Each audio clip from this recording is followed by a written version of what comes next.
In any case, the person you came to see is not me. Our speaker this evening runs a firm called UX is Fine, and he can explain why it's called that. Please welcome Jason Schklar.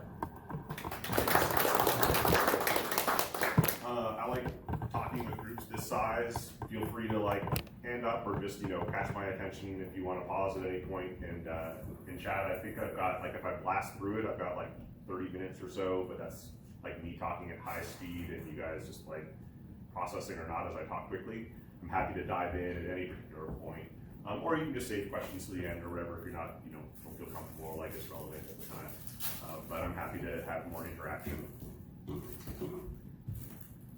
All right. So just a quickie about me. I've worked at a number of different places before. This is, so like maybe some of you who are coming to games a little later, maybe it wasn't your first career choice or whatever. I was actually 30 when I entered the game industry, 31. I had previously been a researcher at a social psychology PhD program, studying how judges and juries make decisions. Got burned out of that, started playing video games because I was so burned out. And then I found out, I met a bunch of folks at Microsoft Games in 2001 in the summer at a computer human interaction conference, and they were showing off the new Dungeon Siege. At that time, the new Dungeon Siege. And so I went up and talked to them, and as it just happens, by coincidence, the people demoing it were people like me. They were graduate students in social or cognitive psychology who had burned out, and they were now working for Microsoft doing games user research. And they said, why don't you apply, because maybe you'll fit in. So I was there for a couple of years studying how people play video games, basically. And I'm going to show a video actually of my boss walking through the whole process. Just a short video in a little bit so you can see a little bit of how those labs work. I did a little bit of consulting after that. As it turns out, lots of people found games user research to be a great return on their investment, so all the big publishers wanted it, but they hadn't built their labs yet. So I found a little business myself, consulting for them and traveling around running usabilities on various big franchises that they just didn't have internal capacity to do. I worked at the indie developer Big Huge Games. We shipped a bunch of games, mostly in the strategy space, but like Catan for Xbox Live, original Xbox, or no, this was for 360. Amazon, I got burned out of games. This happens sometimes. I work in their social and personalization areas. So how do we get people to write more reviews? How do we get them to write better reviews? How do we get the information that's all being compiled on the back end presented to the user in a way that they can make a purchase decision with confidence? And as it turned out, that was actually a really good entree in sort of peanut butter and chocolate situation for me to go to Zynga, because Zynga was at the time building up its social games while I'd been working on social computing and had a gaming background. And so I did consulting for a little bit right around then, but then I ended up at Zynga doing social Facebook games. I must be fully recovered from the Zynga experience now because I don't say social with air quotes, even though it was social for the most part. And we can talk about that afterwards. Nothing against Zynga, but just what social actually means is kind of interesting. After Zynga came Disney Mobile. We worked at a studio. That was my first time that I got to experience the actual being laid off. Hey, the right of all. So I had a pretty good run. I was in the industry for 13 years or something like that before we getting my first layoff. So that was the first layoff there. And then for the past few years, I've been doing my own consultancy. Started as a lone wolf, and then now I have a partnership. But enough about me. I want to just find out a little bit more about you, because then some of the examples I use, I can try to make them a little more contextual. Don't worry, I'm not going to go around and have you introduce yourselves. I'm happy to meet each of you individually afterwards, though. So for those of you who are here, I don't know who's here from HOFT and who's here just out of general interest, but for how many of you is game development your first career? Okay, and so how many of you are trying to make the switch to games? Okay, good. So you heard my story, right? I was 31 when I first got into games, so it's never too late. How many of you actually made a game? And by making, I'm the loosest possible definition, right? Most people's hands should be up at this point. Now, how many of you folks have launched a game? In other words, it appears in the iOS store, but of course never got noticed, or it's on Steam or somewhere else where other people in theory could pick up and play your game. Okay, so that's a good chunk of you too. Awesome. So that's I'm not the expert on getting a job in the industry, but like I know for a fact when I've been looking for people like launching games, doing stuff on your own, seeing a project from start to finish, like that's one of the most important I found predictors of like successful people coming into the company and being able to sort of start off right away and add to the company. So for career interests, obviously I'm talking mostly about UX here today. So how many of you are like, oh my God, I love UX. I'm so glad someone wants to talk about it. Oh yeah, I love it. Okay, we got some people here, good. I'm gonna take a very general view of UX, but I'm also, I'm sorry, I forget your name over, get your name? Me? Yeah. John. John, we were talking a bit before, but there's some Discords, there's some Slack channels, there's some resources if you want to feel part of a community. Afterwards, let's make sure we all share notes and stuff like that, so you get a sense of that. Also, as a company, we're trying to, we don't have a formal program yet, but we try to mentor people and help them along. So, there's definitely, for folks who are feeling like they need a place, I can at least give you some ideas about where I find some community. Artists. Okay, so artists and UX, that's actually a very common thing. If you want more job security and better pay, go to UX. Game designers. Okay, awesome. Having some background understandings of UX and how that's an extra constraint to your design is always a good thing. Programmers, awesome. Super important to have programmers here. You're probably almost the most important part of the whole UX equation, though you may not think it.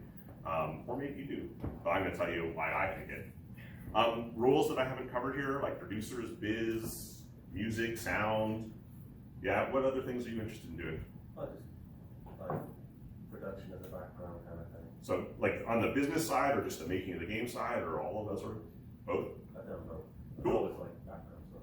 Yeah, awesome. Cool, that's really important. It's hard to get a game shipped and maybe make some money off of it if you don't have the business backing it. All right, so what is UX? And this is sort of, from my perspective. So obviously, screens and menus come to mind, right? UI, right? We've got, our buttons should be juicy and easy to tap if you're working on a mobile game, and things should be clearly labeled and things like that. So UI, layout, information architecture, all those sorts of things, that's definitely UX. But when I look at a screen like this, I think a little bit more broadly. So especially in a mobile game, this actual experience here, that home screen, it defines the core loop, like what am I doing moment to moment. It's got your appointment mechanics, like when should I bother coming back to the game once I run out of things to do right now. For mobile games, this is super important because people tend to play shorter sessions, but multiple sessions during a day. What to do next, like there's gotta be things where, oftentimes I'm not sure what I'm supposed to do here. There should be definitely cues for those sorts of things. Often they come in the term in components like quests or achievements. So quests are more like oftentimes used to like during a session give you ideas. Okay, what are things I should be probably accomplishing here? What are things that maybe are going to take me a week or so? Whereas achievements tend to try to, at least in the way that I approach games, tend to be things that move you around the box, expose you to parts of the game that maybe you haven't discovered before, and also encourage that really long-term retention because there's an aspect of grinding and mastery, but you're going to get something for it in the end.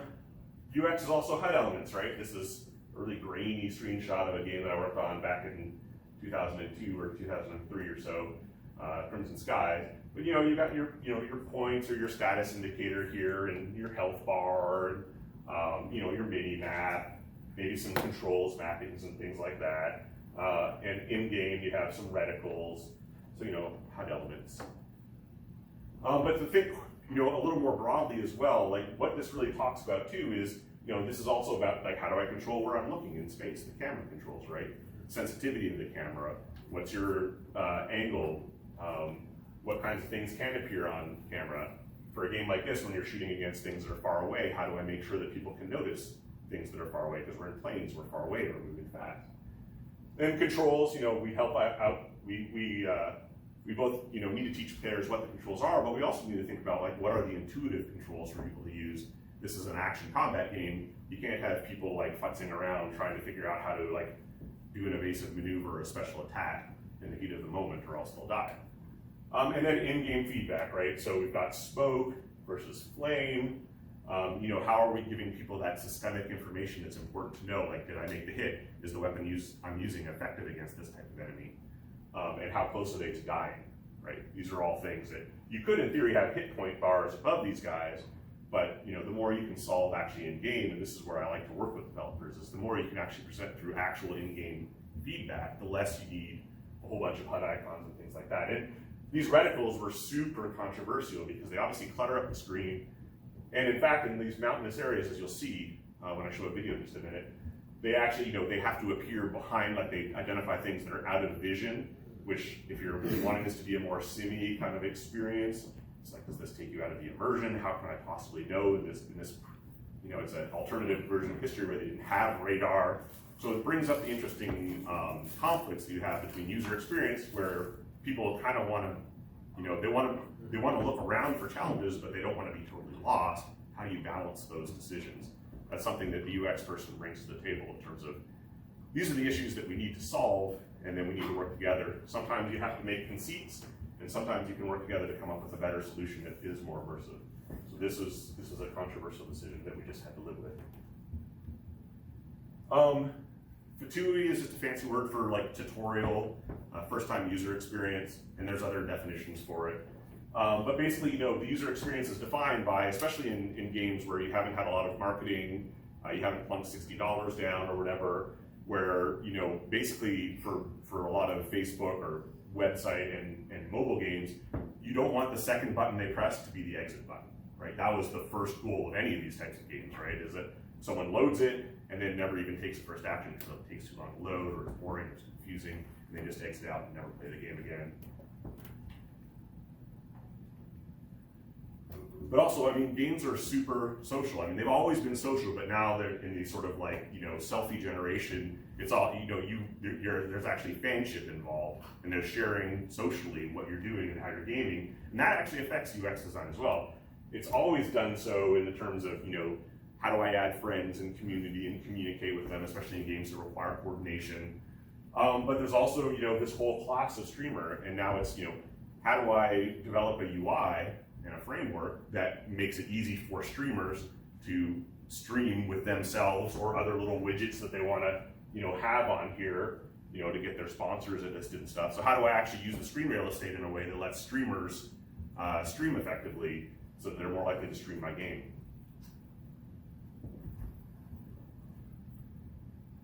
So what is UX again? So UX is more than UI. I think we all probably thought that already, but that's just the way I start. So case study, I'm going to talk a little bit about Crimson Skies and then the UX process. So again, we could just look at this static screenshot and say, okay, UX, we've got, green bar up there. That means I'm probably pretty healthy. If it starts to turn red, maybe I'm closer to dying. Looks like I have some rockets and maybe that many left. This, I'm not sure what that is just yet.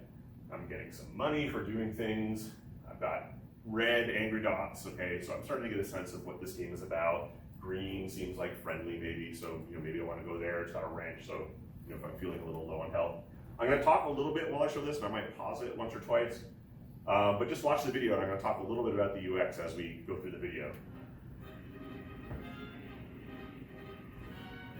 So you'll see we've added contrail, so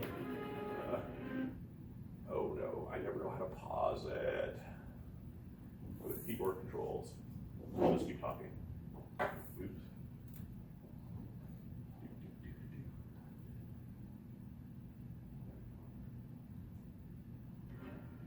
So a lot of complaints we got on the game was that planes felt too slow. Well, we could only speed them up so much because the controls were actually hard to use when it was going too fast. We added contrails, and that plane sort of zooming forward when you thrusted, it helped give a little more illusion of speed. We're getting feedback on where your bullets are going and stuff. You've obviously got the reticles. Green are your friends, red are your foes. You can see now that the health bar is about half. Plane still looks like it's in good shape. Then it takes a big hit, goes below the halfway point, and you notice some flame, and now you've got some stuff sticking off the plane. So secondary damage states. One of the big problems with the game as well is dying from off screen. Because there is no head turning in this type of game, and in console games it's harder than in PC games. This is a console game. So we took lessons from Halo at the time, and we essentially added invisible shields. If you took damage from off screen, they would register visually and auditorily that you were taking hits before you actually started taking damage. So you got a little bit more of a break before you actually took damage and died. Now the music, right? Very exciting during combat. You're probably only focusing on the red dots, trying to stay alive. But now we're going to introduce you to some story.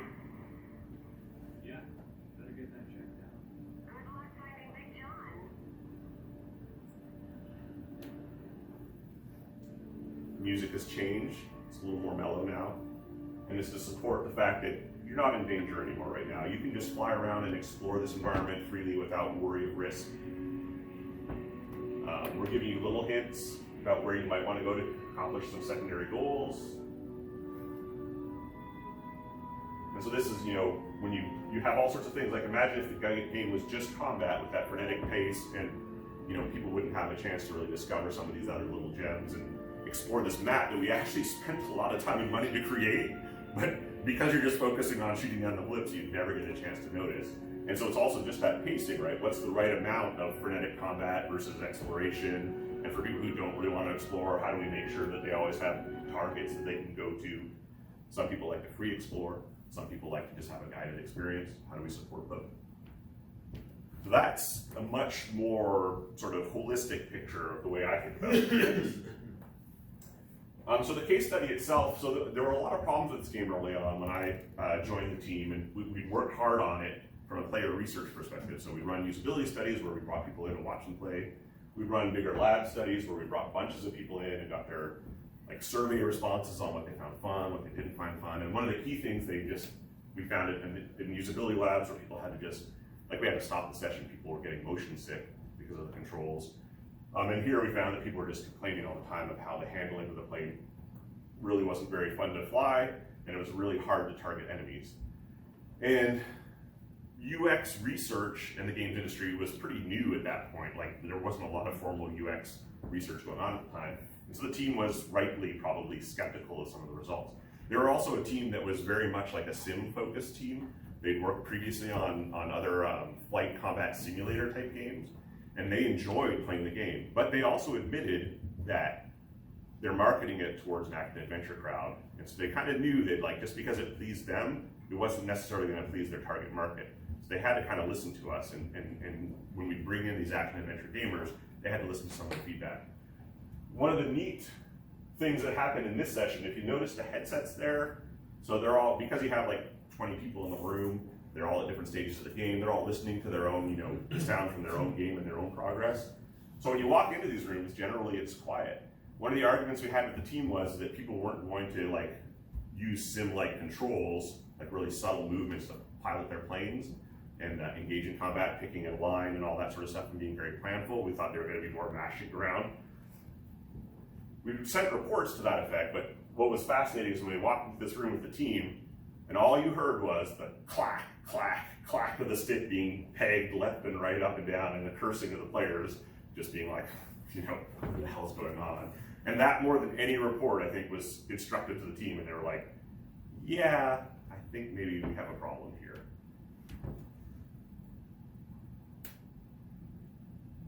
So this is Eric Shu. He was my boss, one of my many bosses during my short stint at Microsoft. If you ever work at a big company, that's just a thing. Every 6 months, you get a new boss, new office, new phone number. Just what happens. Great guy. He's still there running it 20 years later. And what I wanted to just give you a sense of is what their process is. This is more advanced. This was for the Halo 2 launch. So this is a little more advanced. It's several years after I left there, so it's fancier than when I was there. But I wanted to just give you a sense of what goes into user research as a part of UX and the feedback that we give to developers. And sorry, there's probably going to be a boring ad that comes out. I'm just going to skip it for you and get her all going.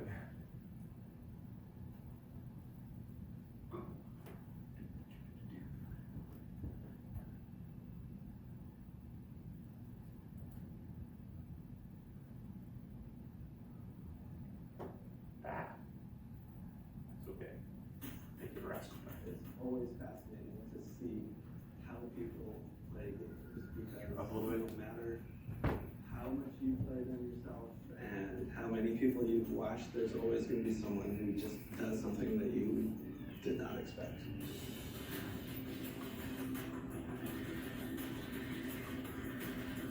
Hey, it's Matt from Polygon. We're here right outside Microsoft's labs where they're doing the final campaign test for Halo 4. A couple months before the game ships, we're going to go check it out and kind of see what weird science stuff they've got going on. A lot of what we're doing here is we're getting a lot of feedback about how people are playing the game and liking the game. What they're going to do is they're going to play the game, play until they reach a certain point in the game, and then they'll pause the game and they'll fill out a survey. One of the first steps was making the game feel like Halo. We did a bunch of iteration and tests on different ideas, experimenting with new mechanics, many of which didn't make the cut because of that process, but just sort of seeing like where can we take the gameplay, what new things can we add to the experience without taking it outside of that sweet spot for Halo, and also making it overly complicated for a new player to pick up and play. This is where we've got the ability to watch lots of people simultaneously. There's 16 different stations that we can see at one time. Watch people say, hey, take a look at BO3, he's doing something really cool. Or gosh, C19 is still struggling with this part, and so forth. We've been doing this for a long time, so we've had lots of iterations. So a lot of the stuff has been ironed out already. This is sort of the final cruise. It's a ton of small stuff like we just saw. He was just pointing out to me that there was an enemy stuck in the wall. So you could just see his feet coming out through the wall, and you couldn't tell what it was. So it's like, that's usually what the list is. We're at the point now where we really can't change how the geometry of the level works. So this is where one of the Pelican come by. This was where one of the crates to get. Yeah, at the time it makes a lot of sense, but now it doesn't.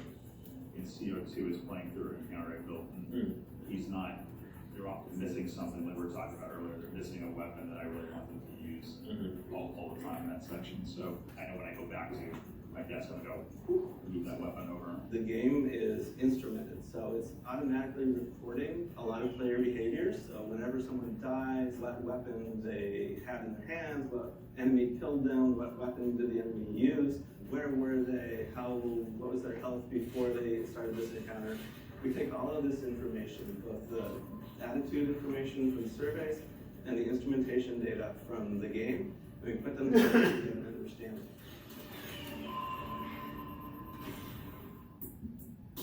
We are capturing people's facial reactions as well, so we get to see their smiling and grimacing. It also serves handy as a little security device as well. We have run over 100,000 people through our labs. We've had 7 leaks that we know about. You get in this mindset where it's so secure that you just don't discuss it anywhere with anybody.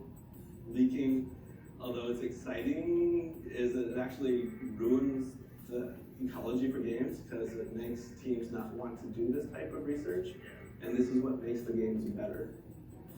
You go into every situation, you have a plan, and you think, okay, this is the way that we're going to do it, it's going to work, it's going to be awesome. And then you start testing and you find that some aspects of your plan maybe aren't working the way that you expected. M10, which is the first mission in the game, at one point we had all these different beats and moments that were occurring simultaneously. So you raise the glass shields, you'd see this planet, this mysterious planet, but you'd also see a Covenant fleet, and then the planet would open and start pulling in, but at the same time, the Covenant fleet would start boarding the ship. It was super exciting. But what we found by testing this was that because there was so much happening, it just sort of degraded into chaos. We kind of thought we were having this like amazing bombastic moment, and it just turned into noise. We got survey results back that basically it says, what did you like about this section? And I'm not joking with you. There's 32 responses. Over half of them were Someone poured a lot of time and energy into getting it to that point, but we actually took those beats and those moments and we spaced them at least in 3 discrete areas of the mission. Our goal is for them to play the game and kind of enjoy being in the experience and not have to sit in control of and think about what am I supposed to be doing here. So what did you learn today? We saw lots of different things. Fortunately, we didn't see anything big and major that's broken at this point. We didn't expect to, and I'm glad we didn't. It's been a long journey. It's exciting to get to this point. Long day, long weekend.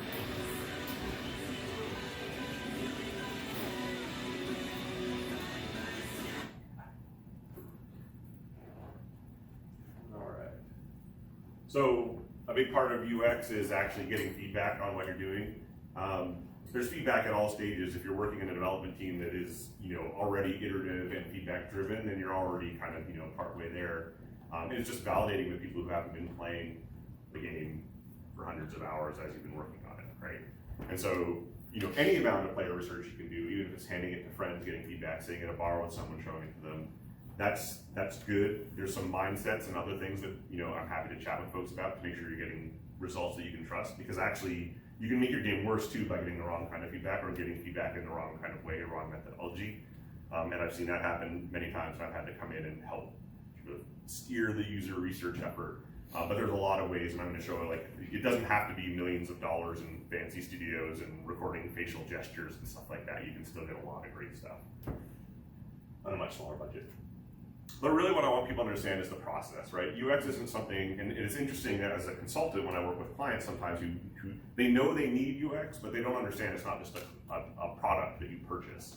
You don't just purchase a bunch of screens. You don't just purchase a bunch of icons and buttons. You purchase a process that's going to hopefully, if you do it right, get you closer to where you want to be and mitigate that risk. You'll be able to ship on time with a better quality project that meets both your business and your user goals and creative goals. And so the process that I call it, and other people call it different things, this is just what I think. I just always call it like the pain transference process. So the idea is your users, when you watch them, they'll be experiencing pain. And especially if they're in the room and you're observing them and you're all together, you're starting to empathize with them a little bit, and you're feeling the pain too. You're seeing them struggle with something that you thought was so basic, and then you watch them and you're like, that's totally reasonable that they're stuck there. And I'm starting to understand why. Sometimes you don't understand right away, and you'll just watch some more users and figure it out. Sometimes you're like, oh my goodness, it's so obvious, but we were so close to the game, we never would have figured it out on our own. And the key there is that this iterative process that involves testing with users. And so the way I've done this was years and years ago, working on Crucible, launch as Reckoning, Kingdoms of Amalur, Reckoning. But this was pretty early on in the process before it became that game. And you can see I'm not in a fancy lab here, right? We've got sort of a TV with the TV of the viewer set up, a bunch of us sitting around the room, watching, talking. That's the key part there, right? Are we all seeing the same thing? Do we believe what we're seeing? And then we can start talking about maybe what are some of the solutions to it. And then the key is, make these fixes, right, in between and as fast as you can. And then validate that the fixes actually work. And if they don't, well, try again. But what's nice is that as you make these fixes, you can test further and further into the game, and it's very satisfying to know that those issues don't exist anymore, and you can discover other types of issues that you never would have discovered had you not fixed the surface issues. This is the wall of pain. I don't know how many were around for the Civilization Civ 2, Rise of Nations days, late 90s, early 2000s. Brian Reynolds is sort of the game guru, sort of in charge of designing this, and Brian Reynolds came up with the wall of pain, and that was what we always use. We just call it the wall of pain, and basically we would list out our issues, talk about severities, and we treated this very seriously. We were not allowed to make progress on the game until we took care of not all of them, but certainly the ones that he deemed, Pri 0, Pri 1 in terms of user experience. And so we were super committed to this in the games that I worked on with them. So yeah, so there's this whole, validation of fixes, finding new issues, and then just, repeating it. And obviously every game's gonna ship with its flaws and bugs, but you're trying to get the big ones that, at the top of the funnel that you can find and fix. To the extent that it's a bigger budget game, you're spending hundreds of millions of dollars on this game, well, you'll probably want to do more testing and more sophisticated testing, because you're talking potentially about, $500 million in revenue, and, you're starting, little differences make a big difference, right? Make a big difference. But even doing just a little bit of this can lead to marked improvements in your game quality, and thus the likelihood of people playing through it, recommending it to friends, purchasing. And so eventually euphoria. Not really. You're almost never happy with your game, as most of you I'm sure have discovered. So I'm going to show just another quick video, and then I'll do the last few slides, and we can have some time for chat. Because I don't like people to get super intimidated by at first I show this expensive video and it's this huge process and I need lots of money. This is just a very casual but effective way that the folks at MailChimp have been doing well, this is a few years old now, so they've probably actually built their own expensive I'm a design researcher. labs now. I do QA on utility tests. So she wasn't even a dedicated user researcher, right? She was QA and customer service, and she just decided to take on this methodology as well. The design researcher position is actually pretty new, as of a couple of months. Over the years, I've been doing QA and writing help documents for MailChimp. As I would write the documents, I would have to go through the process and became very familiar with the system, know it in and out. And so whenever support or our webinar team or anyone else in the company or our users from Twitter mention, oh, I have a problem with this, or if we see recurring issues, I can go in the system and do those tasks over and over again in different ways and try to break it or try to see where we can improve it or where we can add help. Also, when we get a lot of reports about the same issue, we'll set the formal usability test and we'll go out to meet the user. We've been doing a lot of third place meetings, coffee shops or a bar or wherever the user likes to hang out. We'll let them work on their own account and kind of show us what they do, what they're seeing. It's really great when we can actually meet them, people who work from home, we can actually meet them in their own home and they have all their normal distractions like their dog or maybe a 3-year-old cat wanders by and meows at the door. So it's really cool to actually not focus people in a conference room necessarily, but to go where they're comfortable, where they're going to be distracted and have their normal day-to-day activities going on. We can see how they'll really use the system. I'm Julia from unmatchedstyle.com. I'm a web designer, and today I worked with Jen from MailChimp doing a usability study. Jen basically sat me down today, and she just wanted to see how I worked with MailChimp. So first off, she didn't lead me at all. She wasn't allowed to answer any questions. She just wanted to see exactly how I worked and what I would go through in my routine. It was actually really interesting because I got to give her a lot of real feedback that I've had with MailChimp. I thought it was interesting the way that they were open to taking those kinds of suggestions and advice from their users, actually looking at the way that they're using it and not trying to force anything upon the user. They're trying to just work better with you. We've always been really focused on the user experience. We've done tests on a more limited basis, and now we are able to devote resources full time to just having somebody check and research. And in doing that, we want to bring more people in the company kind of on board with what we're doing, make sure that we're not coming off as just the UX jerks who want you to change everything. We want everybody to understand really what we're doing and how they can help us. We're just really hoping to make MailChimp even smarter and even better and just make it even easier for our users to get started and come in and get their work done and not have to think about it.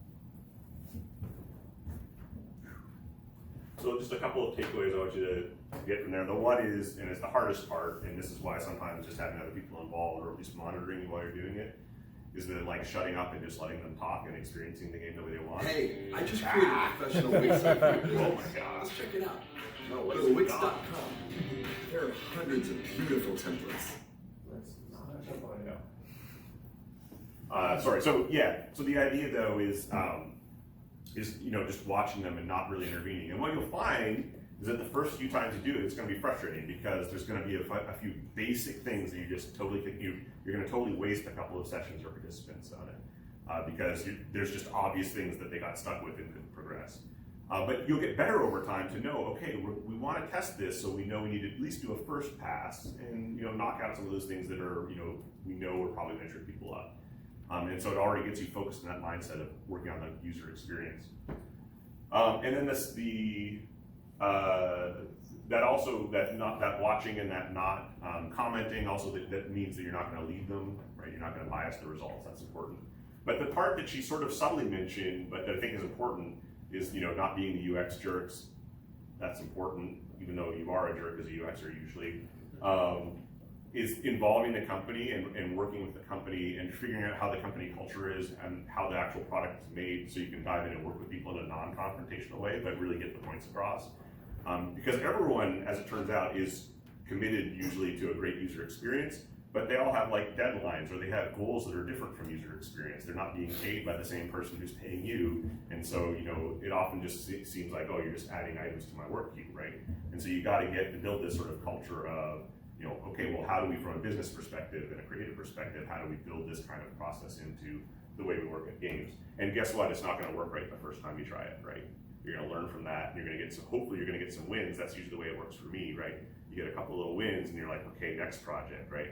Because we're all in this for a long time. We're not going to retire on the next game we make. Most of us, at least, aren't. So there's always a next project. So we talked about UX as a process, not a product. And then so as well for folks who are like on the coding side of things, there's also all these technical issues that we need to define the user experience, even more so often than like UI and buttons and things like that, right? This loading issue, if you look at the sort of drop-off curves in free-to-play games, and loading time is like the primary driver basically of whether someone who installs it actually gets to the first game action, right? And so, working on, how do we solve this problem of loading times, right? How do we do things that allow the creatives to present the experience that they want, but also do it in a way that maybe we have to make some trade-offs because we can't let people sit there for 20 seconds loading a game for the first time on their phone. Obviously, jankiness and stuttering and stuff like that, not a pleasant experience. This stuff over here, I'm more conveying, you got to be platform aware, you got to be designing for the experience for the platform and their limitations, technical and otherwise. That's super important. And this is something that's sometimes hard to master when people go from, say, PC to mobile, or just in general, transitioning to different platforms. There's a learning curve involved in what you can do and can't do, in ways that you normally generate your art, your assets, your code, and the way you design things. It affects it all. So matchmaking quality for multiplayer games, right? Like, people are gonna quit if they don't have a great matchmaking experience. So you've got obviously the lagginess issues, you've got the getting me on a server with a bunch of griefers issues, and then you've got your algorithms that try to do the skill-based matchmaking, both skill-based and performance-based, right? So you don't want to, just because the person most equal in skill to me is somewhere in Norway right now, or if performance is going to be an issue and it's going to be laggy, maybe it's better to have someone a little closer who's a little bit different in terms of ability, because that will actually turn out to be a better experience for both. And content creation tools, especially for devs, oftentimes I find that some devs really enjoy actually getting content into the game, which is great, but then you become kind of a bottleneck at that point, because you have your regular sort of architecture and coding things to do, and you need to get all the creative stuff into the game as well. As it turns out, dedicating someone, or at least some cycles, to building tools so that your content creators can be more efficient is better, not just to hit your deadlines, like they can work faster so you can get more art in, but this also means that you can do an iterative process, right? Some teams that try to sign up with what I do, that I try to work with, we find out we can't work together because they can't iterate fast enough. I can give them enough feedback in a few days that would last them maybe 3 or 4 months to actually implement. So unless you can, so the more you can do to get the content creation pipeline easier to use and easier for people to implement new content or changing content, the better. And in fact, Crimson Skies again is a great example of that. So the steering was a big issue, steering versus aiming. And every time we wanted to change the steering model up at first, we had to get coders involved, and then they needed to change the code, and then they needed to push a new build, and then we needed to have that build go through some sort of smoke test, and then we could finally have it. So it not only cost us something super expensive, which is developer time, we also had to wait a while before we could actually test it, validate it, even if the changes were small. And so what they decided, since they knew that this was going to be a priority, they would set someone aside who would generate, make sure that all the parameters, the relevant parameters, could be available in an XML file that could be run in real time, and you could actually edit in real time in between. All it took was relaunching the build with a new setting that you entered with the text editor. And so that saved a lot of dev time in the end. That meant we could iterate a lot faster, and we could really solve the problem. So UX holistically, and I'm going to wrap up in just about a minute, so we have about 15 minutes for chatter later. It's the core gameplay and feedback, your performance and responsiveness, obviously your standard UI stuff, information architecture, interaction design, onboarding and progression, load times and stability. And for me, it always just comes down to a short series of questions. Can players figure out how to play the game? Are they bored, confused, or frustrated? Are they engaged and interested in continuing? And is the game fun to play? And I only use the asterisk here because there are a lot of different reasons you could be creating a game. Fun might not be the only goal for the game. In fact, some games are there to make you actually feel other emotions than fun. There's a lot of serious games out there that want to help people experience other emotions. And there's also like learning-based games and stuff like that where you have actual educational outcomes tied to it too. You want them to be enjoyable, but you also want them to teach the content.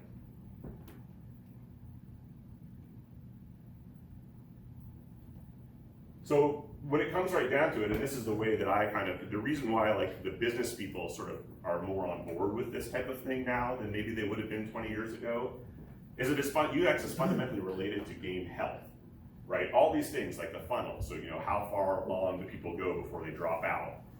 The first time user experience, are they blocked somewhere? Is there a big drop off at one of the steps during their first session of play? Engagement, do they actually engage with the features we expect to lead to retention and having them have reasons to come back later? Retention itself and monetization.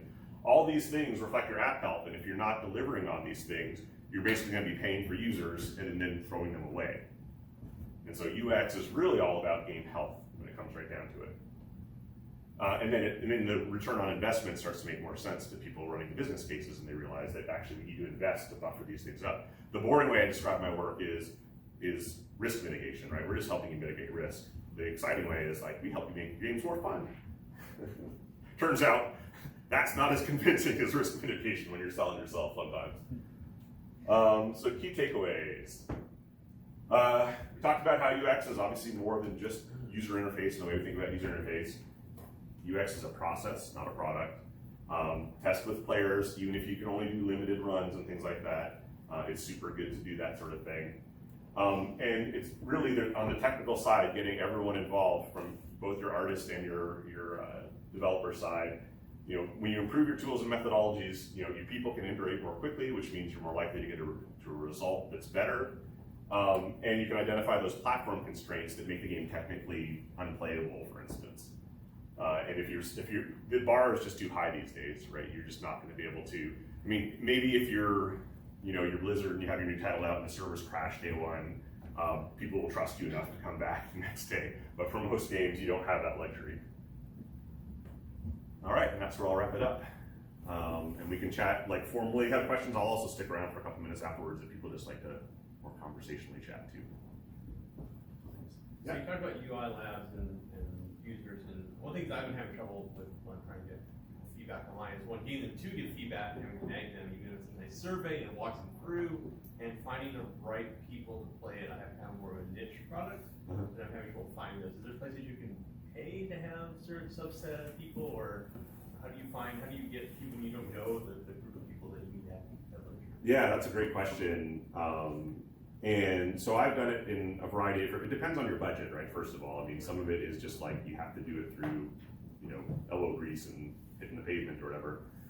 This was years ago though, so I'm assuming it's still reasonably effective. If you want to do them locally, like because you want them to be there sitting with you while they're playing your game, we used targeted Facebooks. I've used targeted Facebook ads, and that actually has yielded reasonable results.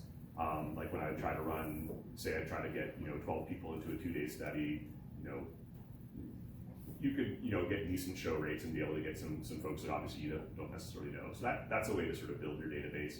The other is depending on the demographics, right? Like one of the nice things about like when Microsoft was focused heavily on the AAA games and stuff like that, so like the local colleges were actually like a hotbed of gamers.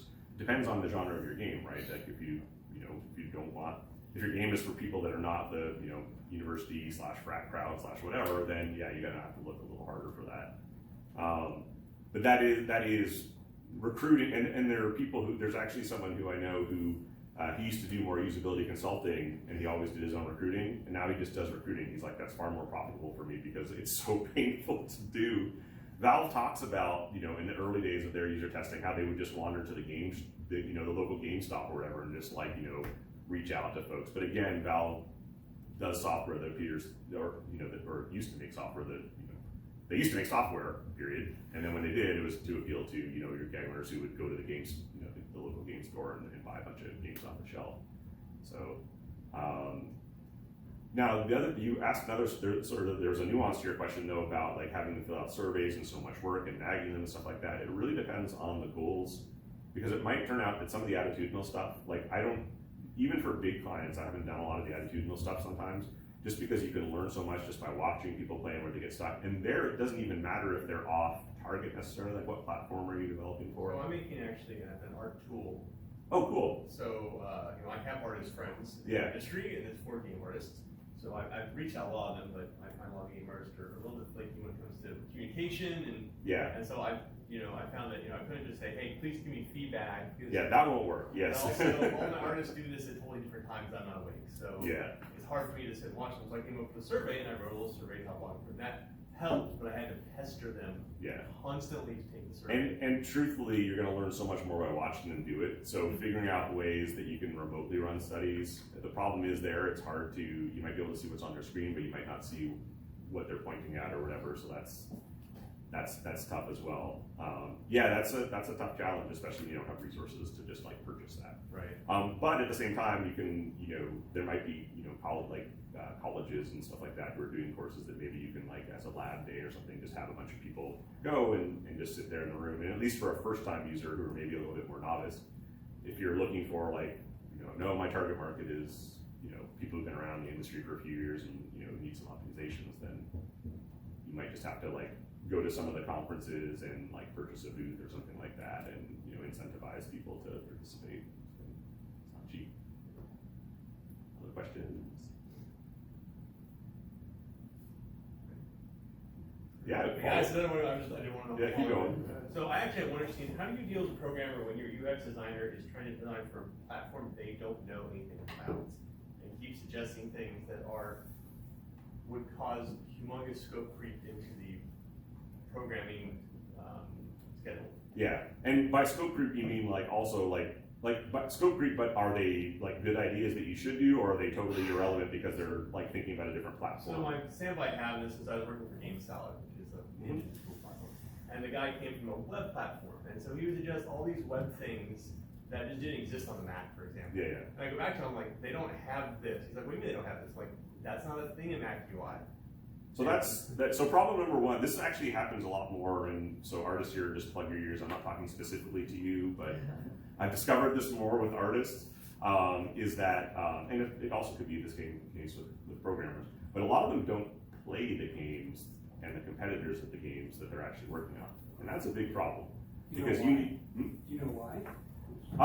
I have a feeling that, like, there's all sorts of lay speculation and stuff like that could go on. And again, don't kill me for doing some of this stuff, because I've talked about it with folks.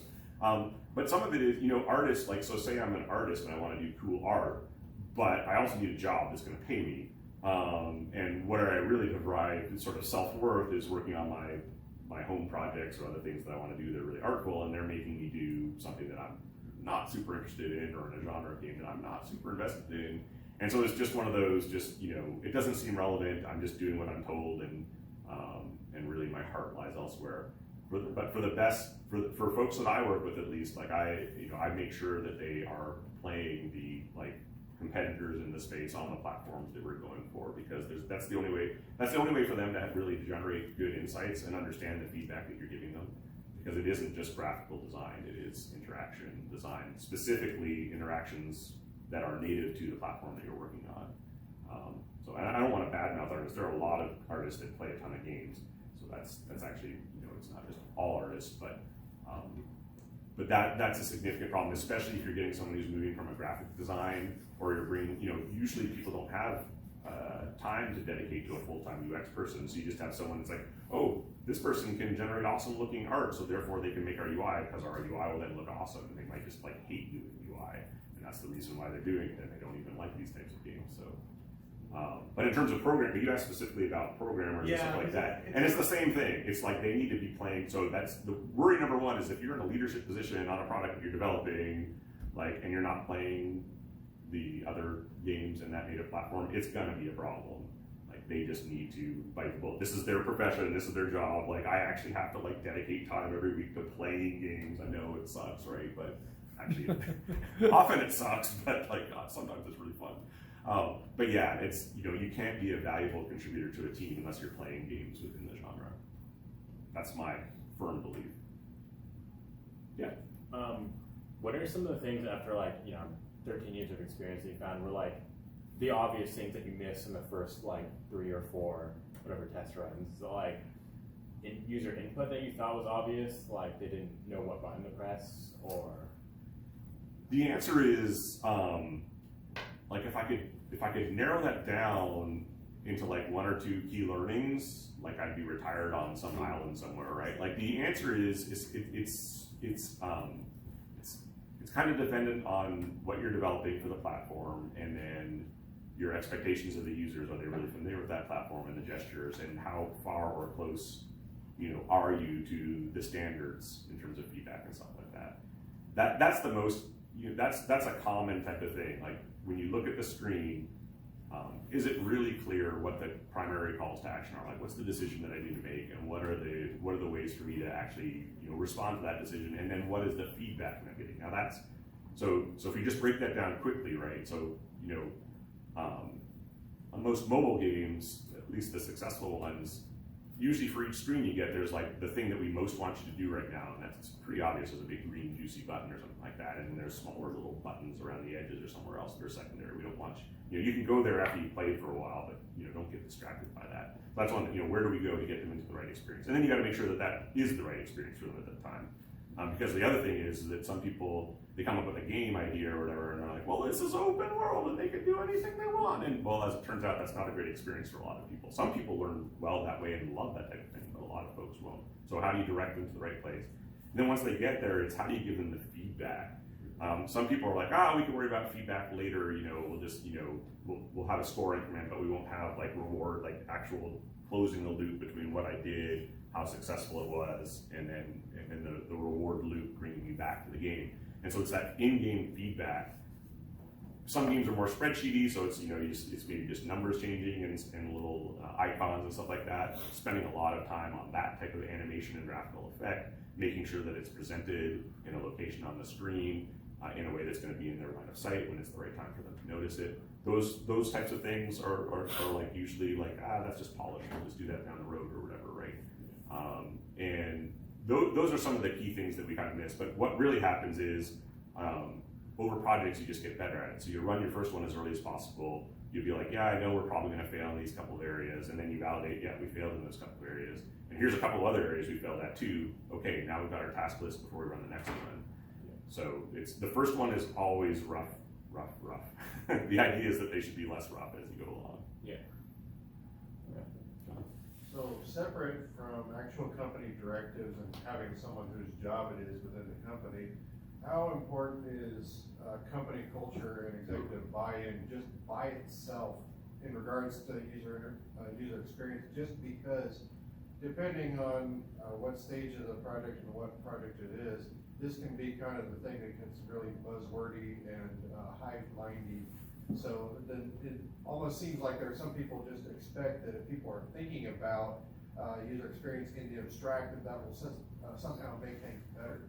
Yeah, $10 to make this game. If I spend an extra $10,000, I should get great UX, right? Because it's just like spending money on any other thing. And if that were the case, then that would be cool. It'd be a super easy argument to make, right? But that's not really the case. And what I find is that, at least from my perspective, organically with small wins is where you have to start. You're not gonna, if you're already in a project that's running, you're not gonna change the culture of the studio. You're not gonna change the production methodology very much, especially on a smaller, shorter deadline, smaller budget, shorter deadline game, because you've got real hard constraints and there's only so much you can do. And so the idea is for UX champions to self-identify at the company, figure out these little test cases where they can try to do like little user feedback-based improvements, show some results and get people excited. That's how I was able to win over teams early on, is that it's just, you bring a few people in the door, or you see like people struggle in ways that they never expected, and then you give them the opportunity to fix things right away and then see, oh my God, like, wow, what an improvement. That might still not mean for that project, you're fixing it. You're going to do a great job with the UX. Sometimes you have the luxury. And actually with bigger projects, like for instance, Rise of Nations, where I originally met Mike Smith on, is a traditional AAA game, 2-year life cycle or whatever. What happened was we got so good at usability that they actually said you can have more of it because it actually mitigates risk. It actually, you can tell that the changes you're gonna make aren't gonna make us slip, because we know for a fact that you're understanding what the issues are, you're solving those issues, and we're actually cutting things that we don't think will make it.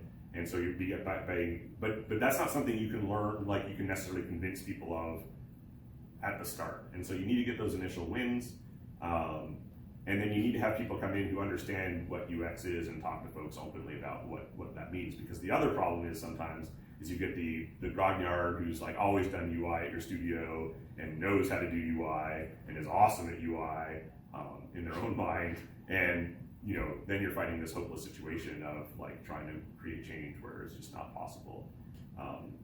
So small wins, and finding the other people, because as it turns out, most people want to have awesome games, right? And even if we're in a studio where like we're under a crunch and the budget's not really there and stuff, we're going to try to do little things to make the game better, hopefully, and so being able to demonstrate some victories can help for the next time. Again, that's why the icon's on fire, right? We can't always save the ship. The story that I just tell people is like, I'm awesome at UX, right? People who found studios and are business people, they're awesome at finding deals. And so that person, even if this one, doesn't land them the, island home that they were hoping for or whatever, they're gonna fund another studio, and maybe they'll think, hey, there was that person who like had this process and it actually yielded some really promising results, and if we did it a little earlier and invested a little more in it, maybe we could have more likelihood of success. That's the way you're gonna do it. You gotta look at it, for the long haul. And that's the other reason why you don't want to be a UX jerk. You can still be open and honest, but you want people, you basically want people to feel like, I want him to come in or her to come in and, tell us all the things that are horrible about our game and then help us figure out how to fix it, right? Like, you've got to realize you're in it for the long haul. You can't just be this like stoic jerk. You've got to understand that studios are under all sorts of constraints. Everyone wants to make an amazing game, but you also want to get everyone paid and fed. You want to keep the studio doors open, and so there's all these other realities that exist. I'll stick around after we're done with the camera. I'll stick around. I've got some cards and stuff for those people interested in UX community and stuff, so we can chat and make sure you get hooked up with some of those resources. One more hand.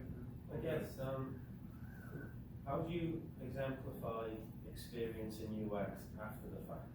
So the game has been released, it's been, but there's your experience, there's your examples of UX. How do you take that from a platform that's no longer existing, or a TV that no longer supports the actual audiovisual, and still be able to explain to people that you have the experience to do UX? And all of my experience is like 10 years in the past. I'm assuming that the process was pretty similar though, right? Like nothing about the process. And so I think it's the focusing on the process. Well, it's my something, process was what you've just described for the entire yeah. So So that's the thing that we sell folks on, right? Like a lot of folks are, hey, have you worked very specifically in this genre of game on this exact platform? We're like, I've worked on almost 100 games. I haven't worked on that specific type, but like we got the process down. Like there is a process, and then you sell them on the process, right? And then because that's really how you sort of have to sell yourself. That said, that's easier to do when people are in a receptive mindset. They already understand the value of it, and they understand that it's a process. Like this isn't the hard sell. What we're finding as a company is we're trying to grow. Sorry, just to cut you there. Yeah, no. That's not me trying to run a company. That's me trying to be an employee of a company that does UX. Right, and so what you're worried about is you're going to show a dated portfolio, and they're going to be like, "Well, yeah, why would we ever hire this person?" Because I'm self-taught, much like everybody was self-taught at the time. I don't even have the language to explain what it is I know to somebody who would understand what I'm talking about. So we basically the way that we found successful candidates that way, who've like either been in another industry, but then now they're working with us or whatever, or made the transition to another game company. You're right, it does require a little bit of extra lifting. They'll do things like podcasts, they'll do breakdowns and things like that, get feedback, they'll get involved in the community and get feedback. It's a small and very friendly and welcoming community, and we've got lots of folks who want to do sort of transitions in terms of like moving over to UX, who are already in games in one area, or maybe or who are maybe from a UX background but want to move into games. And so getting involved there and then starting to make a reputation, that's how we discovered like a couple of the talents that we have and we keep sort of busy. You might have a tougher time this is one of our one of our really senior people. He couldn't land a game job, but he was, you know, the process. The problem wasn't him. The problem was that that people hiring for UX often don't know what they need to, because it is like kind of new as a discipline or whatever. And you know, sometimes people are like, well, you know, we need to have someone who like has the most modern looking portfolio or whatever, because we want the game to look beautiful, and the people making the business decisions aren't necessarily the ones who understand how games work and how game development works. And so you're not going to have as much luck with those. But working in game jams, getting some titles under your belt that way, I know it's like extra work, right? Like it's like, who has time to do their full-time existing job plus that stuff? Doing great now. Groups of people. So is there like understood pools of people to go and introduce yourself to? Because that's where I'm having issues, is finding the pools of people. Oh yeah, well, like I said, come up afterwards and give me your contact information. Usually I have a slide that has the Discord and the Slack channels, but they have all sorts of like really interesting and experienced folks in the industry. People are always, I mean, UX is in high demand, and so people are willing to take risks. It just, you know, are those opportunities the one that you want? Can you find a remote one? Are you able to relocate, that sort of stuff? But yeah, please, let's chat about it, and I'll, you know, at least show you a couple places where I work from time to time that I found a lot of value in. All right, how about one more hand for Jason?